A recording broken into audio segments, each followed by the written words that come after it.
winds have whipped across the borderland, leaving lots of dust and even damage in their wake. In South Central El Paso, a large tree fell at the campus of Tinajero Elementary School. That's exactly where we find our KTSM 9 News reporter Diana Castillo. She is live at the scene. Diana, what can you tell us? I know winds have calmed down just a bit for you there. Yes, Monica, they've actually come down quite a bit here. We were here earlier. We chatted with you earlier. They were a lot stronger, but I will tell you the winds definitely left their mark today. I want to show you that tree that you were talking about.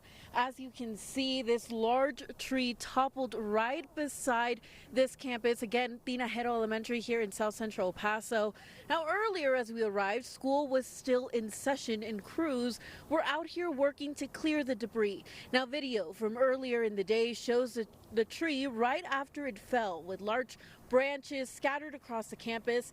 Now, parents we spoke with say that they were surprised by the sight and the size of the tree. It's very large and that it's surprising that it was uprooted. People should be cautious, especially with children nearby.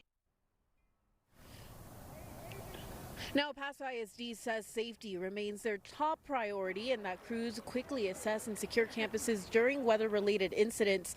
Now, today's conditions are part of one of the first major high wind events of the season here in the Borderland.